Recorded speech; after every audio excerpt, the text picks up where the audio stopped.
제목은 율법을 주신 하나님입니다. 출애굽기 19장을 여러분들이 집에 가셔서도 꼼꼼히 한번 읽어보시게 되기를 바랍니다. 오늘 제목이 뭐라고요? 시작. 율법을 주신 하나님. 그랬어요. 자, 여러분 율법이 뭐예요? 율법? 율법은 쉽게 말하면 뒤집어서 생각하면 돼요. 법률입니다. 법률, 율법. 법률은 다 아시죠? 무엇이 죄가 되는지, 무엇이 선한 것인지 우리에게 가르쳐 주죠. 이 법률을 어겼다. 범법자가 됐다. 그러면 어떻게 될까요? 반드시 그 법에 따른 죄에 대한 형벌을 받을 거예요. 그렇죠? 그런데 하나님이 우리에게 율법을 주셨다 이런 얘기인데, 자, 출애굽기 19장 1절로 2절을 한번 같이 읽어보겠습니다. 다 같이 시작. 이스라엘 자손이 애굽 땅을 떠난 지 3개월이 되던 날 시내 광야에 이르러 그 광야에 장막을 치되 이스라엘이 거기 산 앞에 장막을 치니라 그랬어요. 자, 애굽에서 떠난 지 3개월이 되던 때 시내 광야에 이르렀습니다.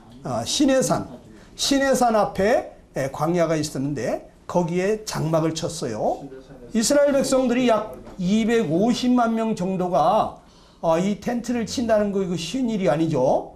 200명 텐트도 엄청난데 250만 명이 천막을 치고 그 앞에 시내산 앞에 모였습니다.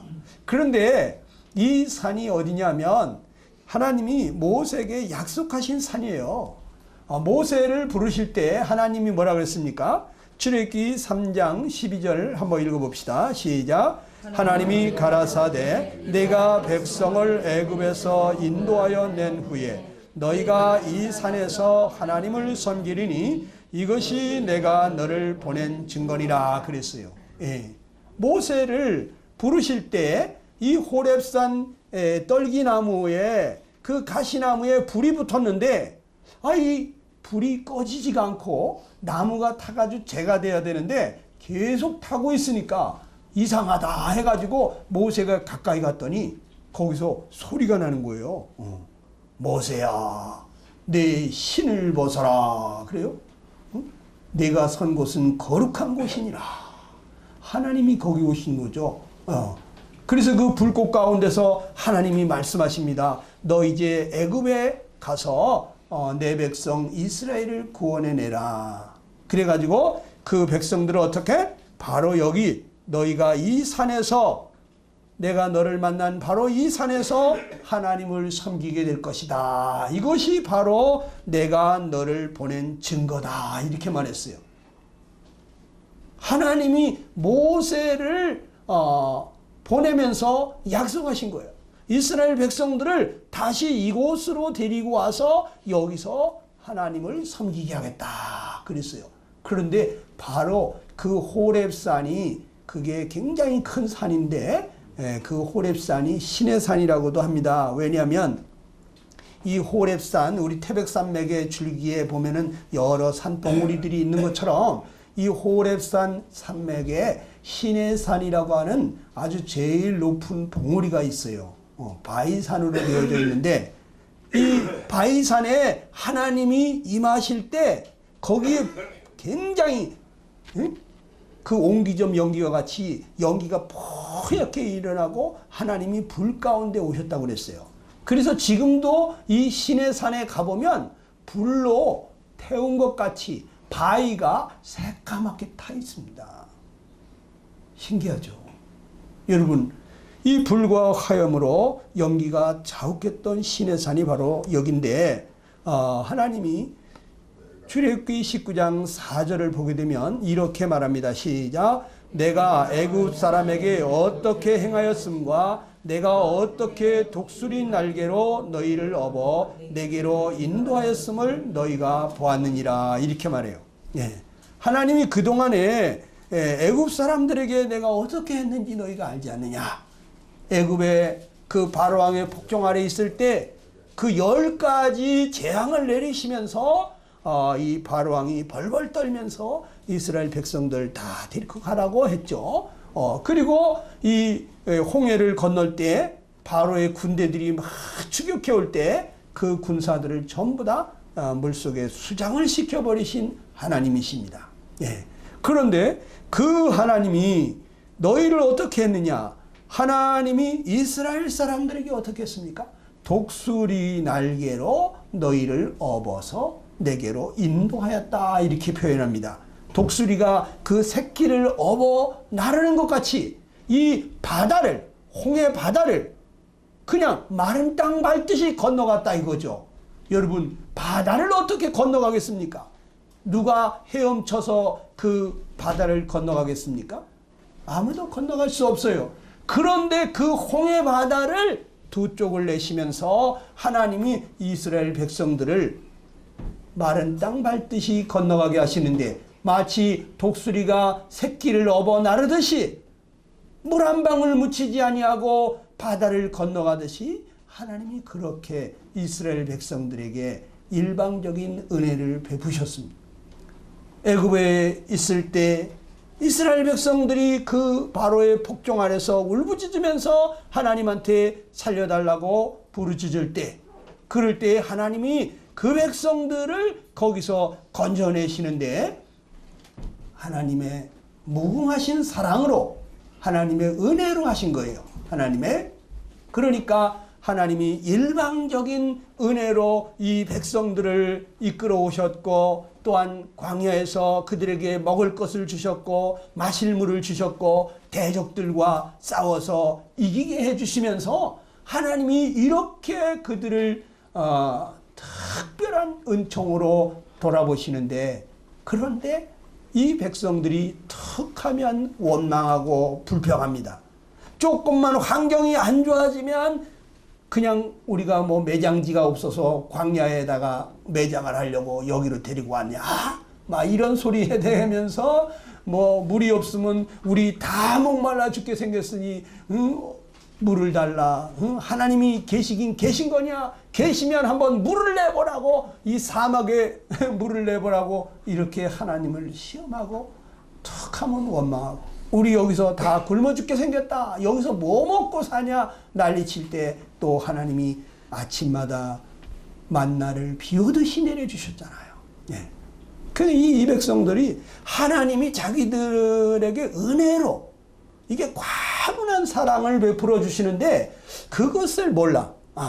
이 철부지 자식들이 가끔가다 부모가 다 먹여주고 입혀주고 학비 대주고 용돈 주고 다 돌봐주니까 자기가 원하는 거 안 해줄 때는 뭐라 그래요? 그러려면 왜 나를 낳았냐고 소리 지르는 그런 자식들이 있죠. 예? 그러려면 왜 나를 낳았냐고. 이게 아주 배은망덕한 거죠. 왜 우리를 이곳으로 이끌었냐고. 이러한 이스라엘 백성들이 참 배은망덕했습니다. 그래서 하나님이 뭐라 그러셨냐면, 이젠 조건적인 은혜를, 일방적인 은혜가 아니라 조건적인 은혜를 베푸셔야 되겠다는 생각을 하신 거죠. 그래서 출애굽기 19장 5절 6절입니다. 시작. 너희가 내 말을 잘 듣고 내 언약을 지키면 너희는 모든 민족 중에서 내 소유가 되고 너희가 내게 대하여 제사장 나라가 되며 거룩한 백성이 되리라 그랬어요.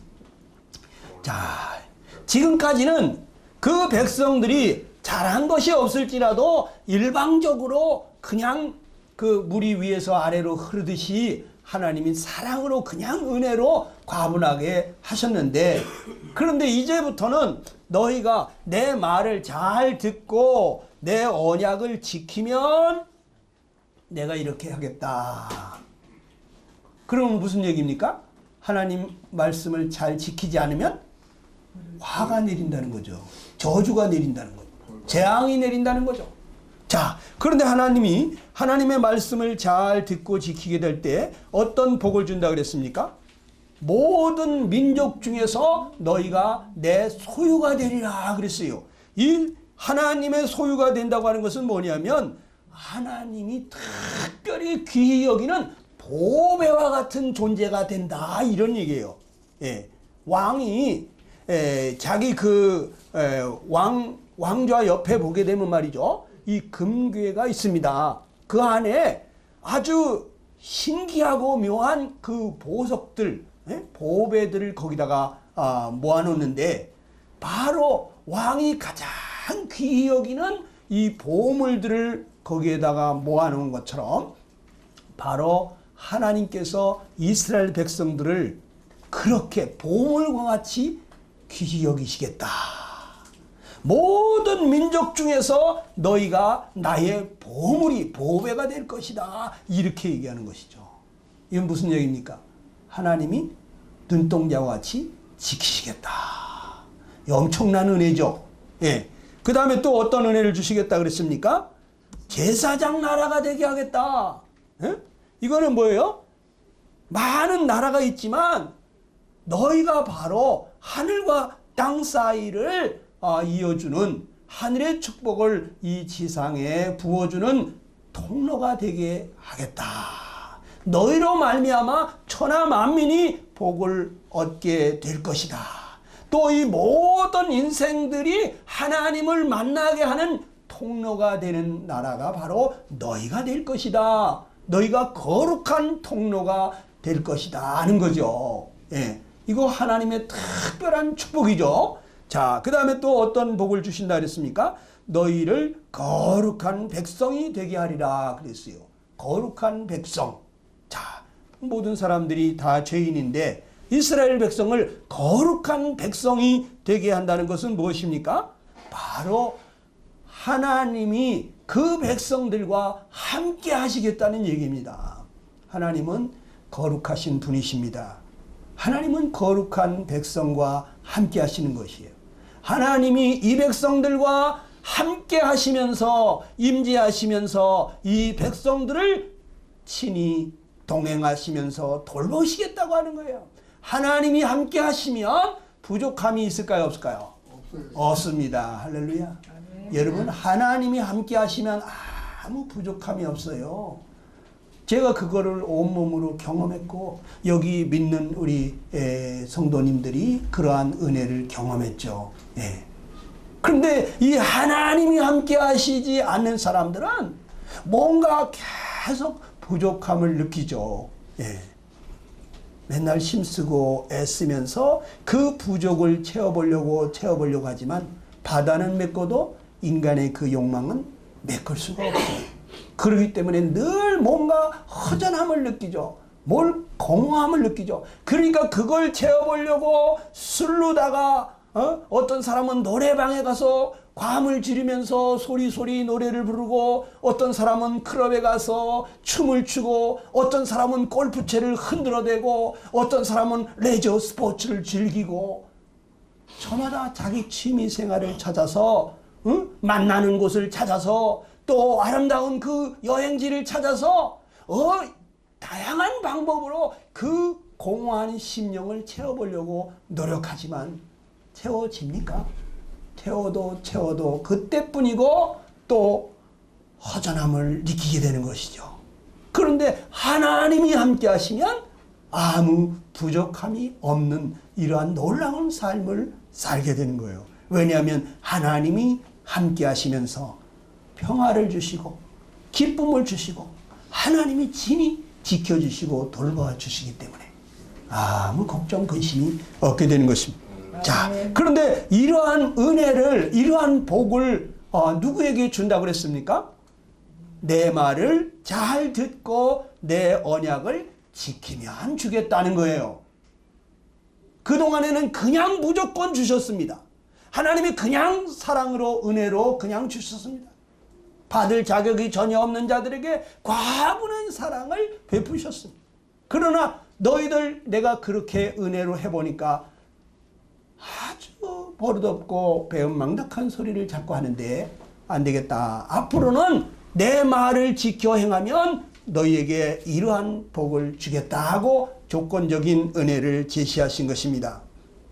그랬더니 이스라엘 백성들이 뭐라고 답변을 했을까요? 한번 읽어봅시다. 시작. 모세가 내려와서 백성의 장로들을 불러 여호와께서 자기에게 명령하신 그 모든 말씀을 그들 앞에 진술하니 백성이 일제히 응답하여 이르되 여호와께서 명령하신 대로 우리가 다 행하리이다 그랬어요.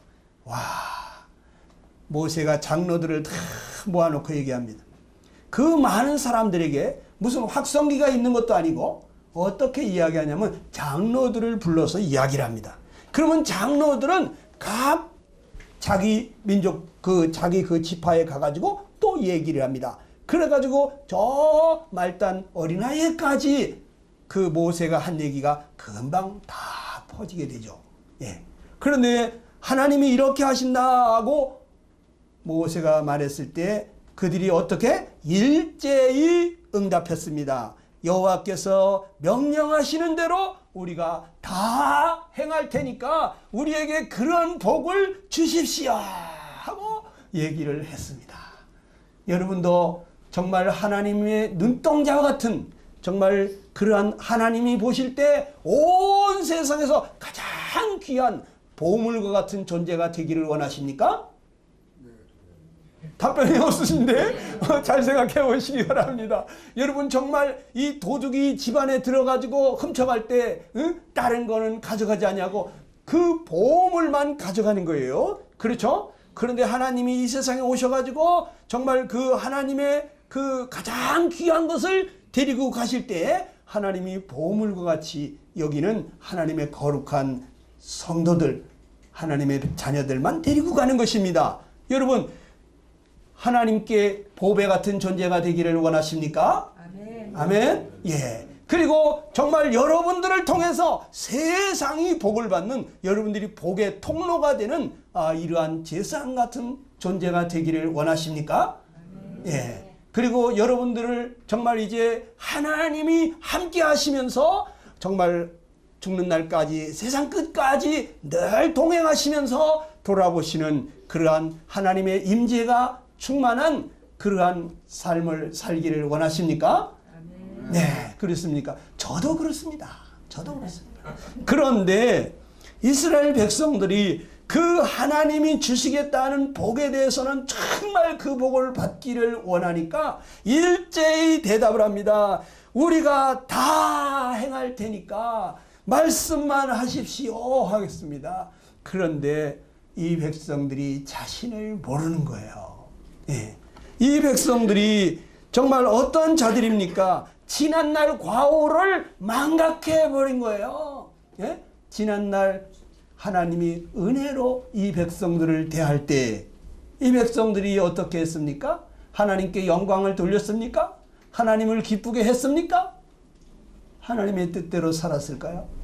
입만 떨어지면 원망하고 불평하던 사람들이에요. 지나온 과오를 볼 때 앞으로 내가 잘할 수가 있을까를 생각해 봐야 되는데 지나온 과거를 다 잊어버렸습니다. 또 이 백성들이 자신의 능력에 대한 무지였다. 자신이 능력이 없다는 것을 그것을 잊었던 것 같습니다. 네. 정말 자기들은 하나님이 말씀하시면 그 말씀대로 행하고 싶기는 하지만 그렇게 행할 능력이 없다고 하는 그것을 망각했던 것 같아요. 여러분 우리는 어떻습니까? 우리는 지나온 세월을 쭉 돌이켜 보실 때 우리가 얼마나 많이 내 마음에는 양심대로 살고 싶고 정말 선하게 살고 싶고 그런데 그대로 잘 되던가요? 잘 안 됐잖아요. 네. 부모에게 정말 효도하는 자식이 되고 싶었지만 여러분 정말 그렇게 효도하는 삶을 살았습니까? 또 동기간에 정말 우애 있게 지내고 싶었지만 동기간에 서로 티각태각 다투고 그런 적은 없습니까? 정말 모든 사람하고 화평하게 지내고 싶었지만 정말 그렇게 잘 되던가요? 어떤 사람은 정말 꼴도 보기 싫고 그 인간 전화 오면 받기도 싫고 온다 그러면 그 자리 피하고 싶은 인간도 있지 않던가요? 네? 모든 사람을 사랑하면서 용서하면서 너그럽게 관대하게 살고 싶은 마음을 우리가 다 가지고 있잖아요. 그런데 그게 잘 되던가요? 어떤 인간은 용서가 안 되고 어떤 인간은 생각만 하면 미운 마음이 속에서 자꾸 올라오는 그런 인간도 있지 않던가요? 여러분 일기장 많이 써보셨죠? 예? 일기장에 뭐라고 쓰셨습니까? 거기에 맨날 반성하는 내용 쓰지 않았습니까? 예? 나는 왜 그럴까? 나는 왜 잘해보려고 그러는데 잘 안 될까? 다시는 그러지 말아야지. 그러나 몇 날이 못 가서 또 비슷한 내용을 또 쓰고 있지 않던가요? 우리가 방학 때 일과표를 작성해 보았지 않습니까? 아침에 몇 시에 일어나서 밥 먹고 방학 숙제부터 먼저 하고 그 다음에 뭐 이렇게 놀기도 하고 이렇게 일과표 작성해 보셨죠? 일과표 작성해 보신 분만 이렇게 손들어 보세요. 네. 아주 굉장히 규모 있게 바르게 살아보려고 하신 분들이야. 이분들이 정말 성실하신 분들이에요. 그런데 3일만 지나면 일과표는 저 벽에만 붙어 있고 나는 내대로 놀고 있지 않더냐 이거죠. 우리가 지나온 과오를 이렇게 생각해 보면서 앞으로 내가 잘할 수 있을까를 빨리 계산을 할 줄을 알아야 되는데 이스라엘 백성들은 그러한 계산을 할 줄 몰랐어요. 예? 자기들의 그 과오를 하나님이 무조건적으로 사랑으로 은혜로 대해줄 때도 그들이 하나님을 기쁘게 하지 못하고 늘 죄 가운데 살았는데 그런데 이제 하나님이 이러이러한 복을 주겠다 하니까 말씀만 하십시오. 명령만 하십시오. 우리가 다 지켜 행하겠나이다고 이렇게 큰 소리를 쳤습니다. 그것이 그들의 희망사항이었죠. 그런데 자신이 그렇게 할 수 있는 능력이 없다는 것을 알았더라면 아마 그들은 아이고 하나님 그리마옵소서. 하나님이여 그동안에 우리가 잘못했습니다. 하나님 우리를 법대로 하지 마시고 은혜로 대해 주시옵소서 하고 이렇게 땅에 무릎을 꿇었어야 했지 않을까. 그런데 이 백성들은 명령만 하십시오. 우리가 다 지켜 행하겠나이다. 이러한 참 자신을 모르는 얘기를 했습니다. 오늘도 많은 사람들이 자기의 노력으로 정말 그 행복한 삶을 만들어 보려고 애를 쓰고 몸부림치고 있습니다. 그런데 정말 잘 되던가요? 여러분 정말 지나온 세월 너무너무 행복하셨습니까? 네? 너무너무 행복하셨습니까? 앞으로는 마냥 행복해질 것 같습니까? 자신 있습니까? 저는 지나온 과거를 돌이켜보고 현재의 나를 생각해보니 도저히 자신이 없더라고요. 그래 하나님 나 좀 살려주세요. 하나님 나를 불쌍히 여겨달라고 하나님 앞에 애원하며 통곡하며 항복했어요.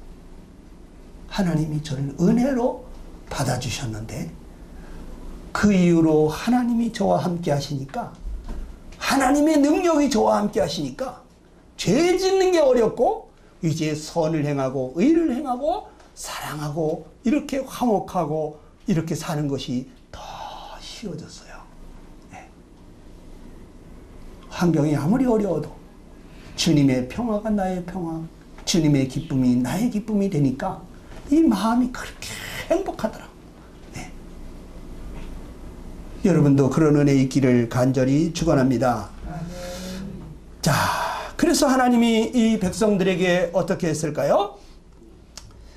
다 같이 10절로 12절입니다. 시작. 여호와께서 모세에게 이르시되 너는 백성에게로 가서 그들을 성별하게 하며 그들에게 옷을 빨게 하고 준비하게 하여 셋째 날을 기다리게 하라. 이는 셋째 날에 나 여호와가 온 백성의 목전에서 시내산에 강림할 것임이니.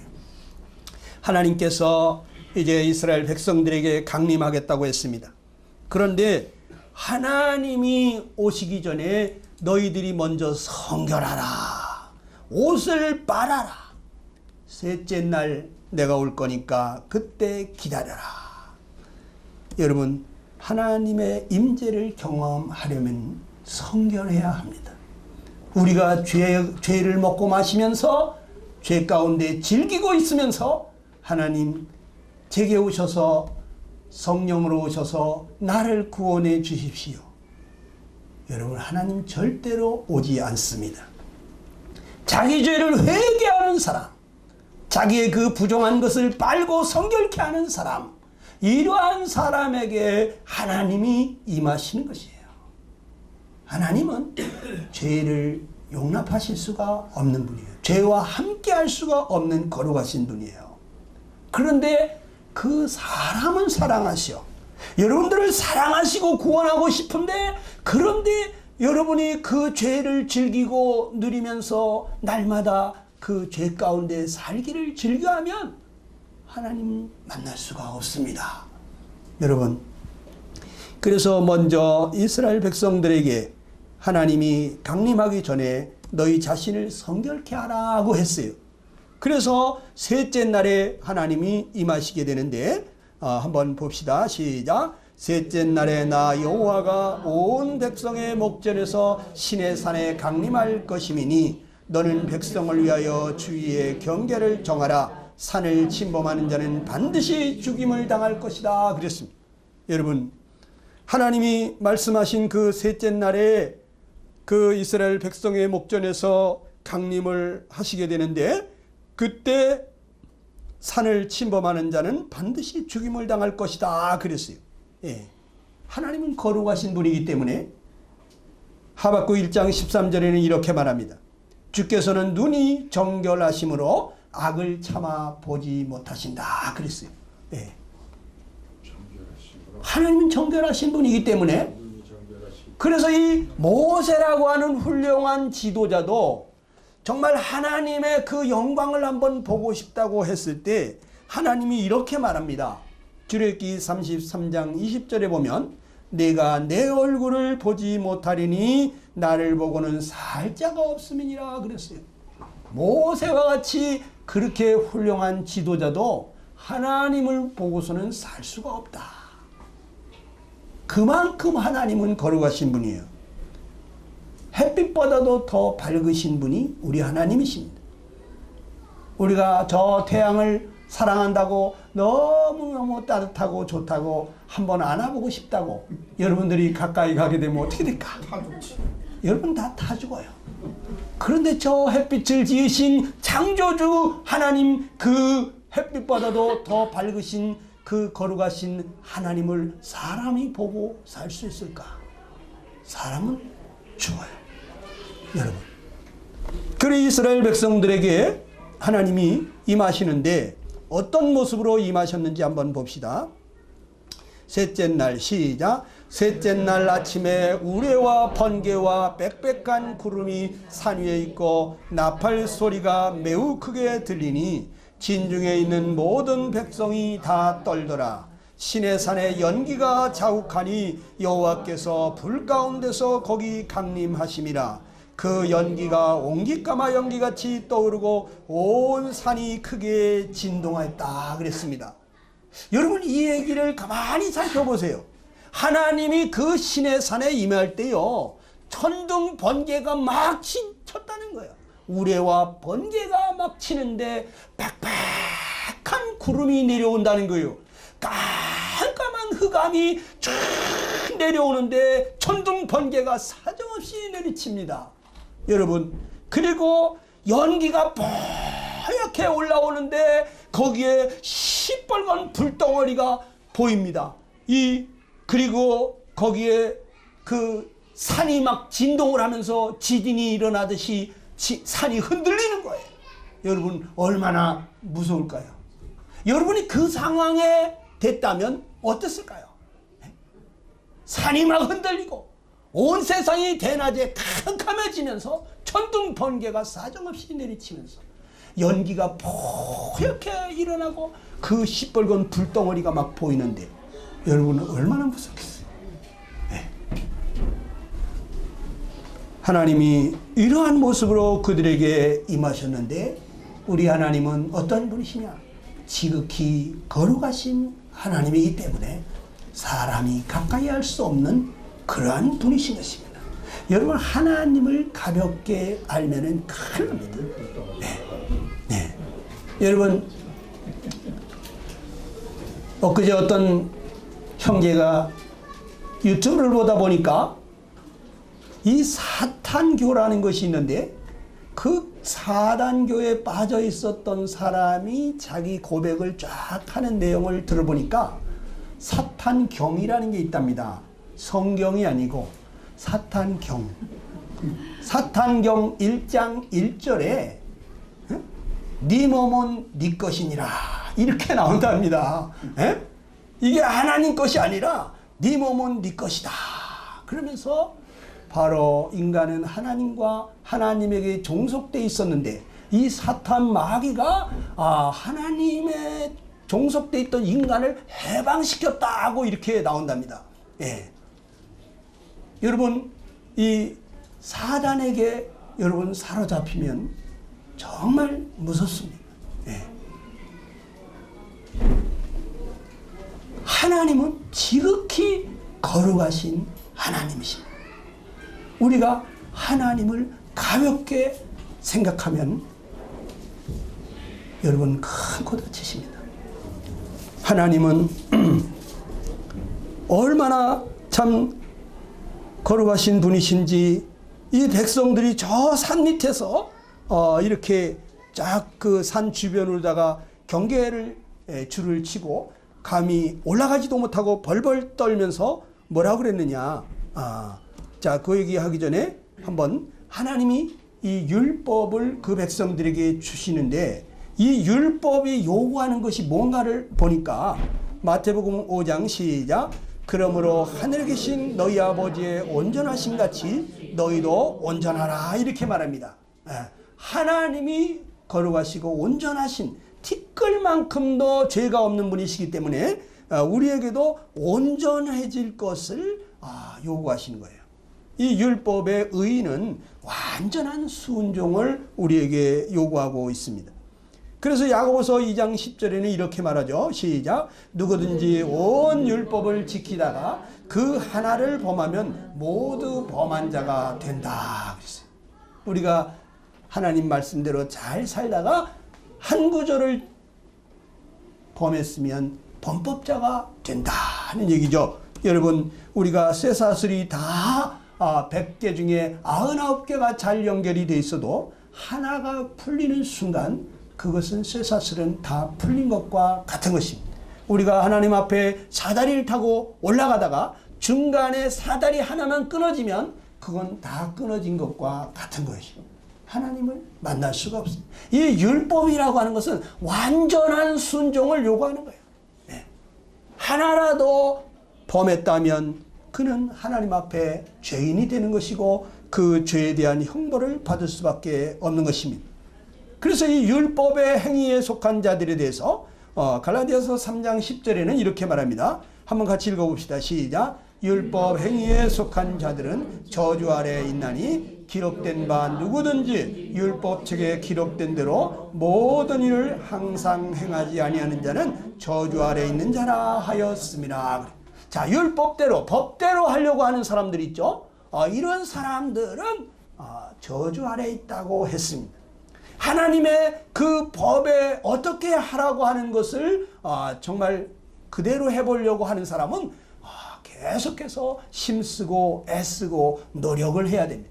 그러다가도 하나 잘못했을 때는 아이고 하나님이 나에게 벌을 주시지 않을까 하는 그러한 그 저주의식을 느끼게 되는 것입니다. 예. 그리고 지나온 세월을 돌이켜보면 하나님의 말씀대로 살지 못한 자신을 바라보면서 늘 하나님 앞에 떳떳하지 못한 부족함을 느끼는 것입니다. 우리 중에도 그런 사람이 있을 거예요. 아직까지도 은혜의 복음을 들으면서도 여전히 이 행위의 율법 아래에 속한 사람들이 있어요. 그런 사람들의 특징이 뭐냐? 다 같이 읽어볼까요? 시작. 행위로 의롭다함을 받으려는 자는 늘 힘들고 부족하고 불안하다 이거예요. 이 종교생활이 어떤 그 신앙생활이 힘이 들어.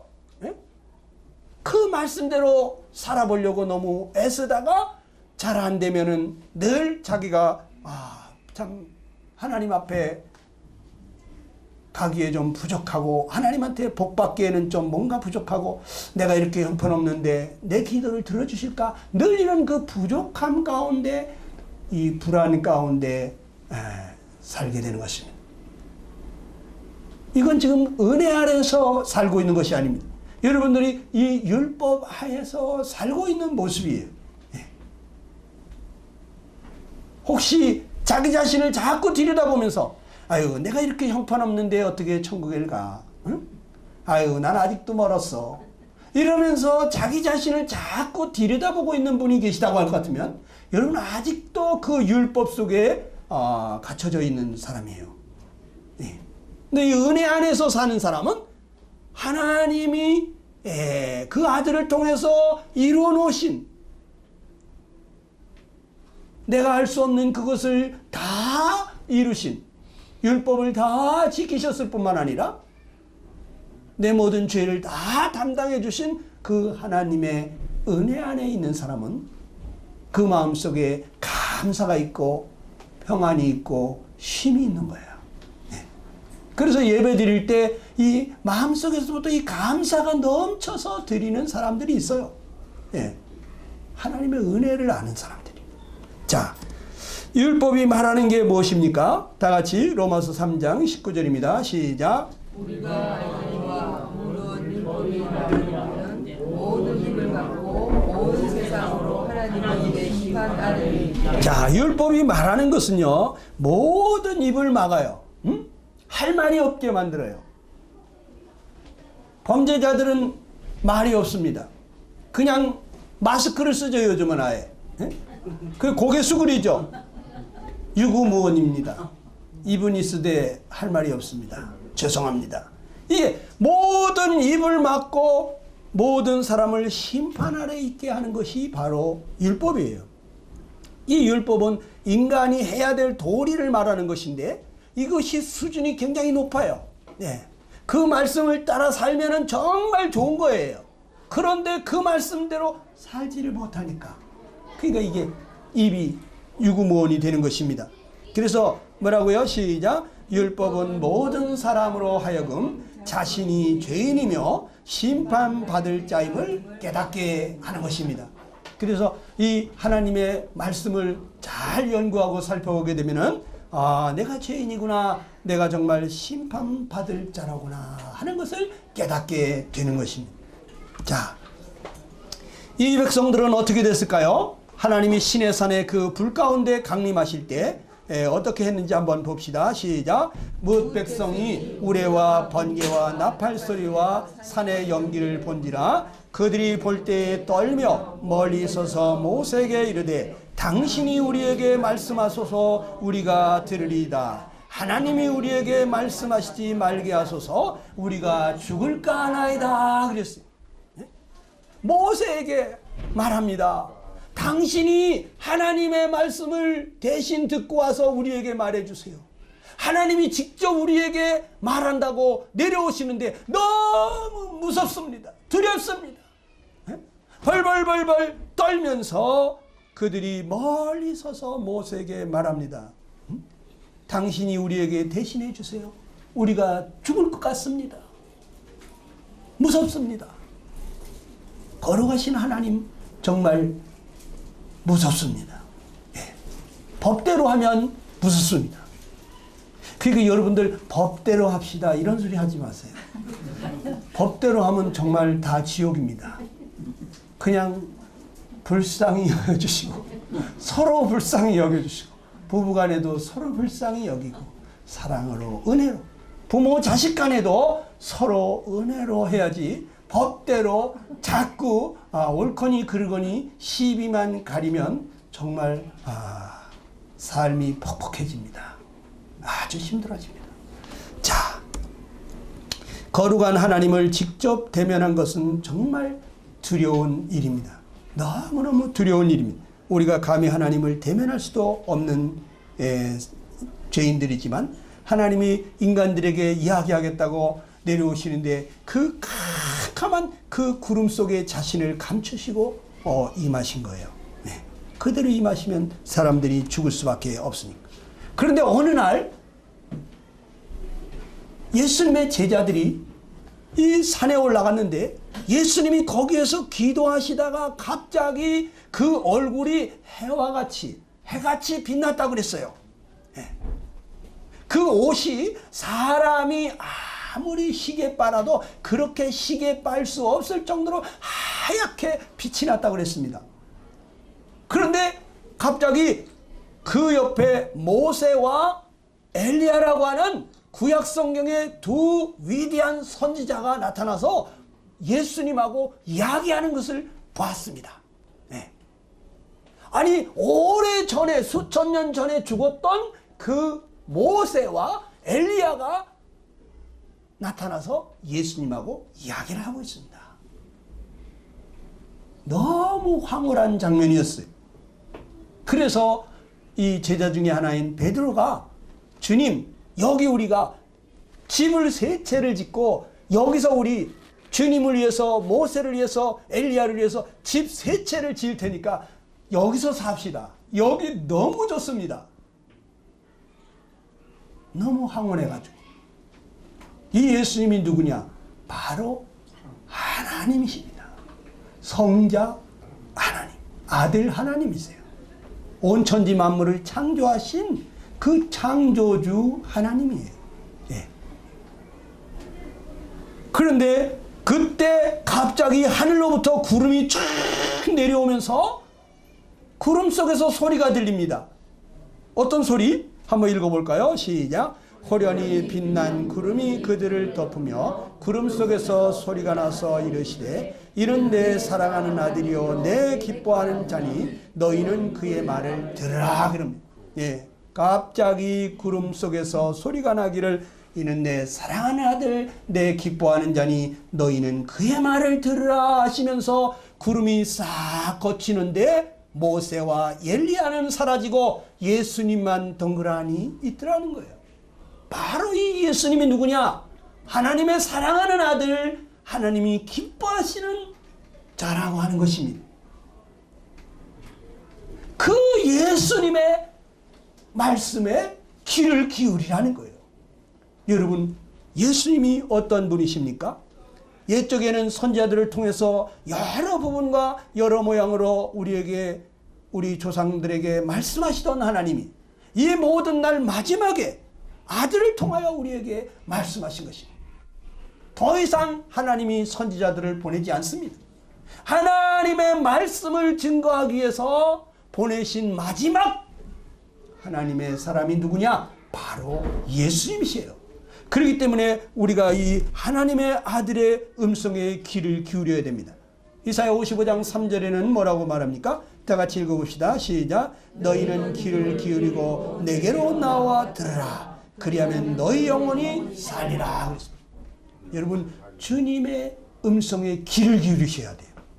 성경을 읽을 때 예수님이 뭐라고 말씀하시느냐? 진실로 진실로 내게 이르노니 나를 믿는 자는 죽어도 살겠다. 나를 믿는 자는 영생을 얻었다. 심판에 이르지 않는다. 사망에서 생명으로 옮겼다고 그러면 여러분 그대로 되는 거예요. 여러분, 주님의 음성에 귀를 기울이고 주님께로 나오셔서 날마다 성경을 읽으시게 되길 바랍니다. 우리 중에 빨리 구원받는 사람들은 시간을 정해놓고 날마다 집에서 기도하면서 성경을 보고 있습니다. 그런데 시간이 오랜 세월이 가도 구원을 더디 받는 사람들은 뭐냐? 그 사람들은 후탁교인이죠. 후탁교인 아시죠? 일주일 동안 성경책 딱 꽂아놓은 채로 그냥 먼지만 뽀얗게 앉아가지고 일요일날 교회 가려고 성경책 딱 들어보니까 먼지가 뽀얗니까 탁 털고서 옆구리 끼고 오시는 후탁교인. 일주일 동안 성경 덮어놓고 안 보시는 분들, 이런 사람이 5년이 가고 10년이 가도 구원을 못 받아. 여러분, 집에서 시간을 정하세요. 그렇게 하고 그 시간에 일어나서 기도하면서 하나님의 말씀을 여러분 주목해서 보셔야 됩니다. 다 같이 기도하겠습니다. 이 시간에 기도할 때 하나님, 아들의 음성에 귀를 기울이라고 그러는데 너희는 귀를 기울이고 내게로 나와 들으라. 그리하면 너희 영혼이 살리라고 말씀하십니다. 내가 지금까지는 하나님의 음성 듣기를 소홀히 하였지만 내일부터는 제가 시간을 정해놓고 하나님의 말씀을 보겠습니다. 시간을 지금 여러분 하나님 앞에 약속하시기 바랍니다. 몇 시에 하나님의 말씀을 볼 것인지 지금 마음으로 정하시고 하나님 도와주세요. 제가 이 시간에 앞으로 기도하고 30분 이상 성경을 보겠습니다. 또는 10분 이상 성경을 보겠습니다. 여러분 기도하세요. 지금 도와달라고 기도하시게 되기를